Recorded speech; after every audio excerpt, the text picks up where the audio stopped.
വളരെ സിമ്പിളായിട്ടൊരു മെഴുക്കുവരട്ടിയായിട്ടാണ് ഞങ്ങൾ ഇന്ന് വന്നിരിക്കുന്നത്. അപ്പോൾ ചോറിനും ചപ്പാത്തിക്കൊക്കെ കൂടെ കഴിക്കാൻ പറ്റിയ നല്ലൊരു ഉരുളക്കിഴങ്ങ് ക്യാരറ്റ് മെഴുക്കുവരട്ടിയാണ് ഞങ്ങൾ ഇന്ന് തയ്യാറാക്കുന്നത്. സാധാരണ മെഴുക്കുവരട്ടിയൊക്കെ ഉണ്ടാക്കുന്ന ഒരു അല്പം വ്യത്യസ്തമായ രീതിയിലാണ് ഞങ്ങളിവിടെ ഉണ്ടാക്കിയെടുക്കുന്നത്.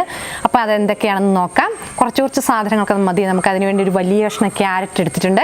അതുപോലെ തന്നെ 2 മീഡിയം സൈസുള്ള ഉരുളക്കിഴങ്ങ്, ഒരു സാധാരണ മീഡിയം സൈസുള്ള ഒരു സവോള കനം കുറച്ച് അരിഞ്ഞ് വെച്ചിട്ടുണ്ട്. അതുപോലെ ഒരല്പം ചെറിയ കഷ്ണം ഇഞ്ചി, 4-5 അല്ലി വെളുത്തുള്ളി, 2 വറ്റൽമുളക്, 2 ചെറിയുള്ളി ഒക്കെ ചതച്ച് ഇവിടെ എടുത്ത് വെച്ചിട്ടുണ്ട്. പിന്നെ അല്പം മഞ്ഞൾപ്പൊടി, കുറച്ച് കുരുമുളക് പൊടി, ഗരം മസാല, കുറച്ച് മുളക് പൊടി. ഒരുപാട് സാധനങ്ങളൊക്കെ ഉണ്ടെന്നോർത്ത് പേടിക്കൊന്നും വേണ്ട. ഇതൊക്കെ ടേസ്റ്റ് കൂട്ടാൻ വേണ്ടി നമ്മൾ കുറേശ്ശെ ഇട്ട് കൊടുക്കുന്നേ ഉള്ളൂ. അപ്പോൾ അതെങ്ങനെയാണ് തയ്യാറാക്കുന്നതെന്ന് നോക്കാം. അതിനുവേണ്ടി ഒരു പാൻ എടുത്ത് വെച്ചിട്ടുണ്ട്. പാൻ നന്നായിട്ട് ചൂടായി വന്നിട്ടുണ്ട്. നമുക്കിതിലേക്ക് ഒരു അല്പം വെളിച്ചെണ്ണ ഒഴിച്ചു കൊടുക്കാം. വെളിച്ചെണ്ണ നന്നായിട്ട് ചൂടായി വന്നിട്ടുണ്ട്. നമുക്ക് അല്പം കടുക് ചേർത്ത് കൊടുക്കാം.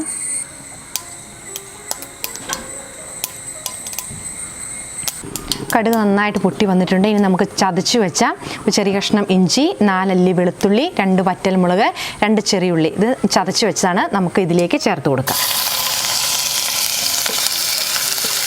നമുക്ക് നന്നായിട്ടൊന്ന് മൂപ്പിച്ചെടുക്കാം.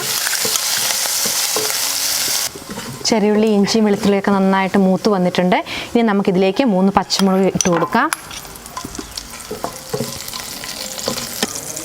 കൂടെ തന്നെ ഒരു മീഡിയം സൈസിലെ സവോള കനം കുറഞ്ഞ് അരിഞ്ഞിട്ടുണ്ട്. അതും കൂടെ നമുക്കിതിലേക്ക് ചേർത്ത് കൊടുത്ത് നന്നായിട്ടൊന്ന് വഴന്നു വരുന്നവരെ നമുക്ക് ഇളക്കി കൊടുക്കാം.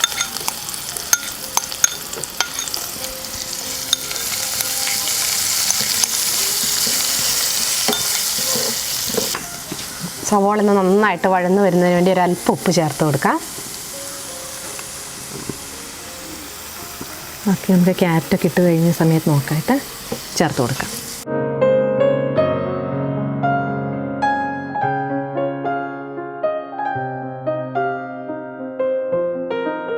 സവോളയും പച്ചമുളകൊക്കെ നന്നായിട്ട് വഴന്നു വന്നിട്ടുണ്ട്.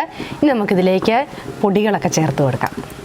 1/4 ടീസ്പൂൺ മഞ്ഞൾപ്പൊടി, 1/2 ടീസ്പൂൺ മുളക് പൊടി, 1/2 ടീസ്പൂൺ കുരുമുളക് പൊടി, അതുപോലെ 3/4 ടീസ്പൂൺ ഗരം മസാല. ഈ പൊടികളുടെ എല്ലാം പച്ചമണം മാറുന്നിടം വരെ ലോ ഫ്ലെയിമിലിട്ട് നന്നായിട്ടൊന്ന് വഴറ്റി കൊടുക്കാം.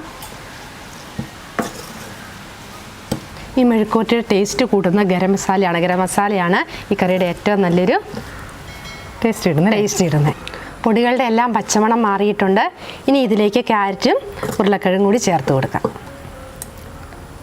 വലിയൊരു ക്യാരറ്റാണ് നമ്മളിവിടെ എടുത്തിരിക്കുന്നത്. നന്നായിട്ട് കനം കുറച്ച് നീളത്തിൽ അരിഞ്ഞാണ് ഇതുപോലെ. അപ്പോൾ നീളത്തിലൊക്കെ അരിയുവാണെങ്കിൽ പെട്ടെന്ന് എളുപ്പത്തിൽ നമുക്ക് വെന്ത് കിട്ടും. അതുകൊണ്ട് കനം കുറച്ച് നീളത്തിലാണ് അരിഞ്ഞിരിക്കുന്നത്. നമുക്ക് ഇതിലേക്ക് ചേർത്ത് കൊടുക്കാം. അതുപോലെ തന്നെ 2 മീഡിയം സൈസിലുള്ള ഉരുളക്കിഴങ്ങ്, അതും കനം കുറച്ച് നീളത്തിൽ അരിഞ്ഞെടുത്താണ്. ഇപ്പോൾ വെള്ളത്തിലിട്ടതാണ്, അതുകൊണ്ട് നിറം ഒന്നും മാറിയിട്ടില്ല. നമുക്ക് ഉരുളക്കിഴങ്ങും കൂടി നമുക്ക് ഇതിലേക്ക് ചേർത്ത് കൊടുക്കാം.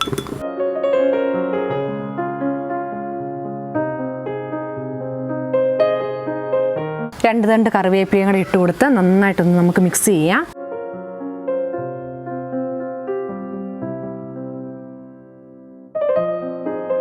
ആദ്യം നമ്മൾ കുറച്ച് ഉപ്പേ ചേർത്ത് കൊടുത്തിട്ടുണ്ടായിരുന്നുള്ളൂ. ഇനി പച്ചക്കറിക്കൊക്കെ വേവാൻ വേണ്ടി ആവശ്യത്തിനുള്ള ഉപ്പും കൂടെ നമുക്ക് ചേർത്ത് കൊടുക്കാം. ആവശ്യത്തിനുള്ള ഉപ്പൊക്കെ ചേർത്ത് കൊടുത്തിട്ടുണ്ട്. ഇനി നമുക്ക് നന്നായിട്ട് ലോ ഫ്ലെയിമിൽ നല്ലപോലെ തട്ടിപ്പൊത്തിയൊക്കെ വെച്ച് മൂടി വെച്ച് നമുക്ക് വേവിച്ചെടുക്കാം. ഇനി ഇപ്പം കടകളിൽ നിന്നൊക്കെ വാങ്ങുന്ന പച്ചക്കറി ആയതുകൊണ്ട് ഇനി ഒരു അല്പമൊക്കെ വെള്ളം ആവശ്യമുണ്ടെങ്കിൽ ആവശ്യത്തിന് മാത്രം ഒരു അല്പം വെള്ളം ചേർത്ത് കൊടുത്താൽ മതി. ഇല്ലെങ്കിൽ നമ്മൾ വെള്ളം ഒന്നും ചേർക്കാതെ തന്നെ ചെറു തീയിലിട്ട് വേവിച്ചെടുക്കാം. ഏകദേശം 10 മിനിറ്റ് ആയിട്ടുണ്ട്. 5 മിനിറ്റ് ആയപ്പോൾ നമ്മളൊന്ന് തുറന്ന് നോക്കി ഇളക്കി കൊടുത്തിരുന്നു. ഇനി നമുക്കൊന്ന് വെന്തോന്ന് തുറന്ന് നോക്കാം.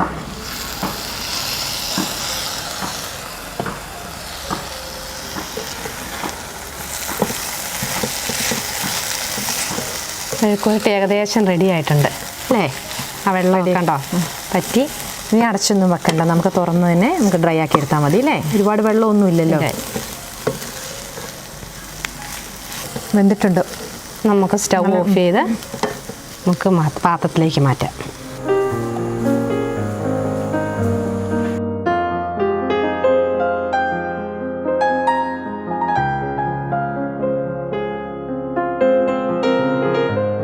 ക്യാരറ്റ് ഉരുളക്കിഴങ്ങ് മെഴുക്കുവരട്ടി ഇവിടെ റെഡി ആയിട്ടുണ്ട്. അപ്പോൾ നല്ല ചൂട് ചോറിൻ്റെ കൂട്ടത്തിൽ കുറച്ച് മോരുകറിയും കൂടെയൊക്കെ ഉണ്ടെങ്കിൽ ഈ മെഴുക്കുവരട്ടിയും കൂടെ ഉണ്ടെങ്കിൽ നല്ല അടിപൊളിയായിരിക്കും. അപ്പോൾ എല്ലാവരും ഒന്ന് ട്രൈ ചെയ്ത് നോക്കണം. പെട്ടെന്ന് തന്നെ നമുക്ക് വീട്ടിലുണ്ടാക്കിയെടുക്കാം. അപ്പോൾ എല്ലാവരും ഒന്ന് ഉണ്ടാക്കി നോക്കിയിട്ട് അഭിപ്രായം ഞങ്ങളെ അറിയിക്കണം. അപ്പോൾ ഇനി വീഡിയോ ഇഷ്ടമായെങ്കിൽ എല്ലാവരും ഒന്ന് ലൈക്ക് ചെയ്ത് ഷെയർ ചെയ്യണം. അപ്പോൾ നല്ല റെസിപ്പി ആയിട്ട് വീണ്ടും കാണാം. ബൈ. പിന്നെ അല്പം മഞ്ഞൾപ്പൊടി, കുറച്ച് കുരുമുളക് പൊടി, ഗരം മസാല, അതുപോലെ ഒരല്പം മഞ്ഞൾപ്പൊടി.